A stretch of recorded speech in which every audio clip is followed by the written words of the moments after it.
Good morning guys! Andito ako ngayon sa May Santiago and pakita ko sa inyo ang Guiliamax na tinagurian dito sa amin na napaka tibay daw na building. But actually, there are some explanation ng mga expert, ng mga engineers and other mga expert ng mga tao regarding dyan sa building na yan. Why sa dami-dami ng dumating na nalinto dito sa amin is andito pa rin to siya. But now, gigibain, I think i-demolish to kay merong ibang plano ang siguro may-ari dito. As you can see, marami pa rin siyang tao dun sa loob.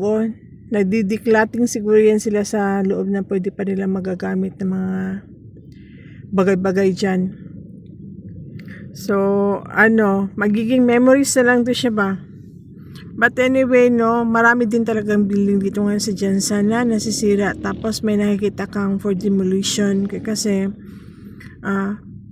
as far as I know, ang Jensen kasi is malapit lang. Doon banda, yung street na yan, doon sa dulo doon, is dagat na yan. So, syempre, mas din siguro yung tinatawag ng liquefaction. Tama ba ako? Yung lupa dito, so hindi siya applicable or hindi siya design na makapagpatayo ng mataas na building.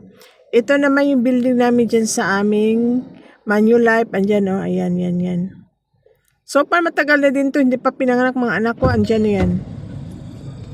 So yan yung bagong yung demolition sa sa Guiliamax na building. Magiging memories na lang yan siya pagdating ng panahon. Balikan ko tong aking post. Yan, isa yan siya sa mga building.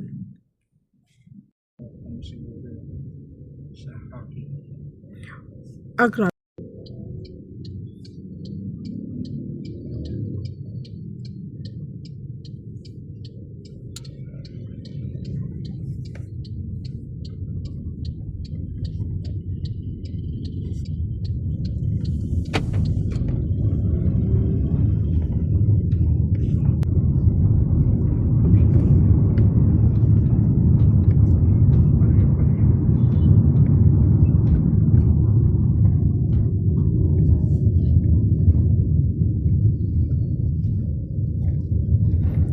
Ang building na yan, isa din yan siya sa nasira sa lindol yan. Santiago Street ito.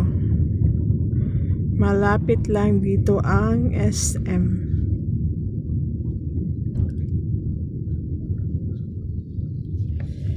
Yan din SM na yan mga guys. Yan. Marami din yan siyang sira sa loob.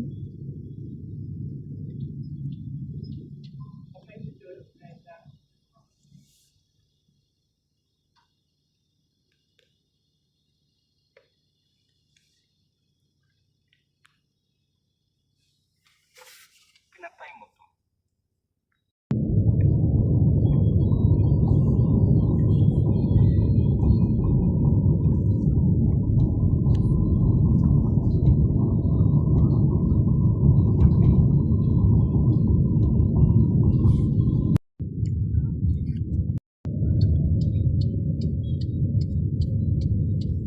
Ito ang St. Elizabeth.